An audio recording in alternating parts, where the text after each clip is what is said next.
नमस्कार दोस्तों, जय जोहार। मैं कौशल तिवारी और बिहनिया संझा में आपका स्वागत है। भारतीय जनता पार्टी की एक समय की कद्दावर नेता सरोज पांडे इन दिनों फिर एक नई मुसीबत में फंसते नजर आ रही है। क्या है पूरा मामला हम बताएं उससे पहले बता देते हैं कि लोकसभा के चुनाव में उन्हें कोरबा से लड़ाया गया था, जहां उन्हें हार मिली और कहा जाता है कि इन दिनों छत्तीसगढ़ में बैठी डबल इंजन की सरकार से भी उनकी पटरी ज्यादा मेल नहीं खा रही है, तो दुर्ग की राजनीति भी उनके हाथों से लगभग निकल चुकी है, कहा जाए तो गलत नहीं होगा। पार्षद, महापौर, विधायक, सांसद, राज्यसभा सदस्य जैसे पदों में रही सरोज पांडे की राजनीति इन दिनों इसलिए भी चर्चा में है क्योंकि दुर्ग की राजनीति में इन दिनों शिक्षा मंत्री बने गजेंद्र यादव का खेल चल रहा है। पहले ही सरोज पांडे का दुर्ग के एक और नेता प्रेम प्रकाश पांडे से अदावत थी, राजनीतिक अदावत, जिसके चलते भारतीय जनता पार्टी की किरकिरी भी होती थी। लोकसभा चुनाव में जब सरोज पांडे को कोरबा लोकसभा की सीट से उतारा गया तो पार्टी के भीतर खलबली मच गई थी, क्योंकि केंद्रीय नेतृत्व में उनकी पकड़ किसी से छिपी नहीं है। ऐसे में कहा जाता है कि उन्हें हराने के लिए न केवल डॉक्टर रमन सिंह गुट बल्कि सत्ता से जुड़े लोग भी ताकत लगा दिए थे और सरोज पांडे को हार का सामना करना पड़ा था। इसके बाद इस मामले की शिकायत ऊपर तक भी हुई थी, लेकिन उन शिकायतों का क्या हुआ कहना बड़ा मुश्किल है। ऐसे में अब जब दुर्ग की राजनीति भी उनके हाथों से किसी रेत की तरह फिसलते जा रही है, तब राज्यसभा चुनाव को लेकर जो मामला हाई कोर्ट में चल रहा है वह क्या सरोज पांडे की राजनीति को समाप्त कर देगी, ये बड़ा सवाल है। हालांकि जिस तरीके से पिछले दिनों एक विवाह समारोह में प्रदेश के कद्दावर नेताओं और मोदी के मित्र अदानी के साथ डिनर के टेबल पे सरोज पांडे बैठी नजर आई थी,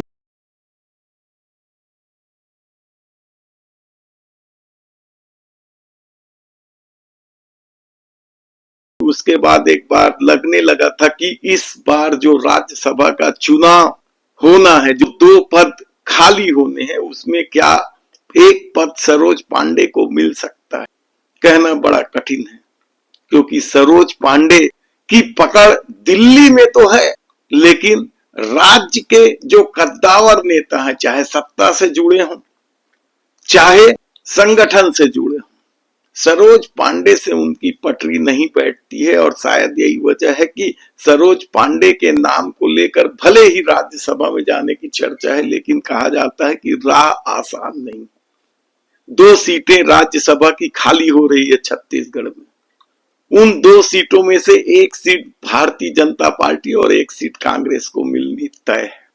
तब सरोज पांडे की मुसीबत ये नहीं है कि वह राज्यसभा में जाएगी या नहीं, बल्कि मुसीबत है राज्यसभा का वह चुनाव जो 2018 में हुआ था। 2018 में हुए चुनाव में जब नामांकन दाखिल किया गया तो कांग्रेस के जो प्रत्याशी थे लेखराम साहू, उन्होंने इस पर आपत्ति जताई थी कि शपथ पत्र में जानकारी छुपाई गई। और इसके अलावा एक गंभीर आरोप ये थे कि जो विधायक लाभ के पद में हैं वे कैसे वोट दे सकते हैं। हालांकि इस शिकायत को चुनाव आयोग ने खारिज कर दिया था और जब चुनाव हुए तो सरोज पांडे जीत गई। ऐसे में लेखराम साहू ने इसकी फिर शिकायत की और जब शिकायतों को नजरअंदाज किया जाने लगा तो फिर वे हाई कोर्ट की शरण में चले गए। 2018 से लेकर अब तक हाई कोर्ट में इसकी सुनवाई चल रही थी और इस सुनवाई का सबसे दिलचस्प पहलू ये है कि लेखराम साहू की शिकायतों के आधार पर जो 9 गवाह थे लेखराम साहू के पक्ष में, उन सभी की गवाही पूरी हो गई है।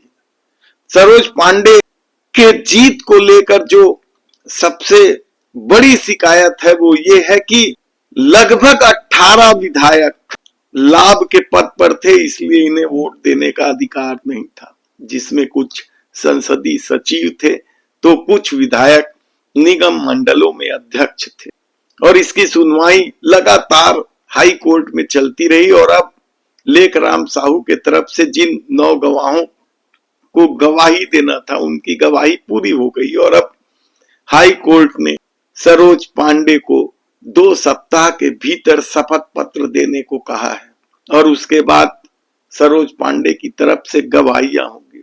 फैसले क्या होंगे कहना अभी से कठिन है, लेकिन कहा जा रहा है कि यदि फैसला सरोज पांडे के फेवर में नहीं आता है तो फिर सरोज पांडे की राजनीति को आगे बढ़ाना बड़ा मुश्किल भरा काम होगा, क्योंकि प्रदेश के भारतीय जनता पार्टी के नेता उनके खिलाफ पहले ही बाहें चढ़ा रखी हैं, जिसमें डॉक्टर रमन सिंह। अब ये भी बता देते हैं कि डॉक्टर रमन सिंह से उनकी राजनीतिक अदावत क्यों है। दरअसल सरोज पांडे और डॉक्टर रमन सिंह दोनों सौदान सिंह खेमे से आते, जो उस समय संगठन मंत्री हुआ करते थे।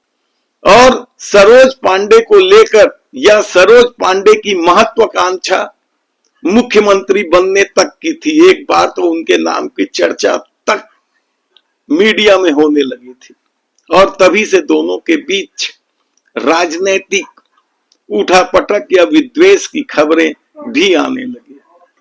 ऐसे में अब जब हाई कोर्ट में मामला अंतिम चरण पर जा पहुंचा है, देखना है कि क्या कुछ होता है। कांग्रेस अध्यक्ष आदरणीय खरगे साहब और नेता प्रतिपक्ष राहुल गांधी जी के साथ प्रदेश के तमाम नेताओं की हमारी चर्चा हुई छत्तीसगढ़ को लेके।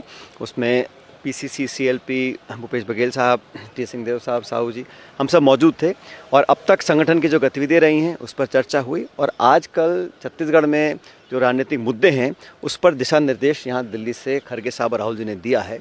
और छत्तीसगढ़ में जो 2 साल से सरकार है तमाम मोर्चों पर फेल है, फसल खरीद हो, लॉ एंड ऑर्डर हो, और विशेष रूप से जो माइनिंग को बैकडोर एंट्री दी जा रही है और उससे आदिवासी क्षेत्र के लोग, किसान बहुत परेशान हैं, उसमें कांग्रेस पार्टी लोगों के साथ खड़ी रहेगी। ये हमने पहले भी कहा था और आज दोबारा इस बात को हम दोहरा रहे हैं। और आने वाले समय में जो नरेगा को लेकर सरकार ने जो नियम बनाए हैं, एक तरह से उस कानून का गला घोटा है। जो अधिकार था अब उसको उन्होंने सीमित कर दिया है, बजट को भी सीमित कर दिया और निर्णय लेने की शक्ति, पहले गांव देहात में तय होता था कहाँ कुआं बनेगा, कहाँ सड़क बनेगी, अब पूरा सेंट्रलाइज किया है। तो ये जो मानसिकता है ये किसान, गरीब, निर्धन, असहाय, निर्बल जो लोग हैं उनके ऊपर एक कुटाघात सरकार ने किया है। इसका विरोध पूरे देश में हो रहा है। और कांग्रेस पार्टी जो भूमिहीन किसान हैं, जो डेली वेजर है, लेबर है, जिनके पास एक सुरक्षा कवच हमारी सरकार में मिला था, वो वंचित करने की योजना सरकार ने बनाई है। और जिस तरीके से बनाई है, कोई चर्चा, विचार विमर्श, संशोधन का नाम दे रहे हैं, लेकिन नरेगा को ख़त्म किया जा रहा है। उस पर पूरे छत्तीसगढ़ समेत देश में कांग्रेस पार्टी में मूवमेंट लेकर आगे आई है। हम इसका विरोध करेंगे। और राहुल जी के नेतृत्व में जब लैंड एक्विजिशन एक्ट को उन्होंने छेड़छाड़ी करी थी, 3 काले कानून बनाए थे, दोनों मुद्दों पर इनको सदन के अंदर, सदन के बाहर बैकफुट बनाना पड़ा और इसी मोदी सरकार ने अपने हाथ खींचे थे। इस बार भी नरेगा को लेकर कांग्रेस सहित तमाम इंडिया अलायंस के लोग दबाव बनाएंगे और केंद्र की सरकार को अपने अहंकारी कदम को वापस लेना पड़ेगा। बाकी हमने जो इश्यूज़ हैं, आज महासचिव महोदय वेणुगोपाल जी, खरगे जी, राहुल जी को पूरा विस्तार से पूरा समीक्षा भी करी है, गहर अध्ययन लोगों ने किया है, अब तक कार्रवाई पर उनको जानकारी दी है। और आने वाले कुछ हफ्ते, महीनों में सदन के अंदर हम लोग क्या मुद्दों को लेकर सरकार को काउंटर करेंगे, दबाव बनाएंगे। और कार्यकर्ताओं को लेकर जो हम लोगों ने बीएलए से लेकर संगठन को मजबूत करने का जो एक निर्णय लिया है, उस पर पूरा अमल हम लोग कर चुके हैं। इसी बात पर आज चर्चा हुई और अच्छे माहौल में हुई है। और दोनों राहुल जी, खरगे जी ने निर्देशित किया है कि छत्तीसगढ़ मूलतः कांग्रेस मैंडेट स्टेट है और वहाँ जो नौजवान हैं, जो आज इस सरकार से परेशान हैं, एक उम्मीद की तरह हमारे को देखते हैं कांग्रेस की तरफ, उस पर हमें खरा उतरना है और सब मिलकर इस काम को करेंगे, तमाम नेता, छोटे बड़े सब मिलकर। यदि आपने हमारे चैनल को सब्सक्राइब नहीं किया है तो प्लीज सब्सक्राइब कर लीजिए, बेल आइकन का बटन दबा दीजिए।